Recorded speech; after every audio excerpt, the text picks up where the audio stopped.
కేజీన్నర బిర్యానీ అండి. కేజీన్నర బిర్యానీకి మనం ముందు గిన్నె పెట్టుకుని ఆయిల్ వేసుకోవాలి. ఇవన్నీ మసాలా దినుసులు స్పైసెస్ అన్నీ వేసుకోవాలి.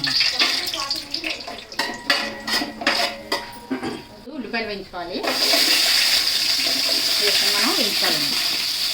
మంచిగా ఆనియన్స్ గోల్డెన్ బ్రౌన్ కలర్ వచ్చే వరకు బాగా వేయించాలండి. ఇంకా వేగాలి. ఇది అల్లం వెల్లుల్లి పేస్ట్, ఇది కేజీన్నర కదా అంత మసాలా పడుతుంది. దీన్ని కూడా మనం బాగా వేయించాలి. మసాలా కూడా వేగిపోయింది కదా, దీంట్లోని మనం టొమాటోస్ వేసుకుందాము. ఇవి కూడా మనకి బాగా వేగాలి. టమాటాలు మగ్గాయి కదండి, దీంట్లో మనం పుదీనా వేసుకుందాం.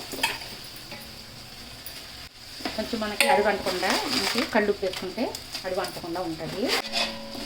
బాగా ఫ్రై చేస్తాము, మగ్గిపోయింది కదా. ఇప్పుడు దీంట్లో మనం వాటర్ పోసుకుందాం. గ్లాస్కి 2 గ్లాసులు మనం నీళ్ళు వేసుకోవాలి. ఎంత వేసుకుంటే అంతకి 2. ధనియాల పౌడరు 2 స్పూన్స్ వేసుకుందాం. దాల్చిన చెక్కల అవి ఆల్ స్పైసెస్ పౌడర్, ఇది 2 స్పూన్స్ వేసుకుందాం. రుచికి సరిపడా ఉప్పు వేసుకోవచ్చు. కొరియాండర్ లీవ్స్ బాగా కలిపి పెట్టి మనం మూత పెట్టేసుకుందాం. నీళ్లు మరిగిన తర్వాత మనం బియ్యం వేసాం కదండి, ఇది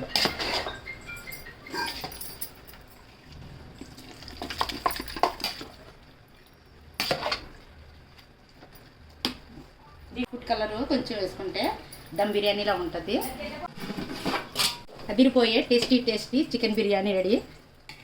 చాలా బాగుంటుంది. తప్పకుండా ట్రై చేయండి. లైక్ చేయండి, సబ్స్క్రైబ్ చేసుకోండి.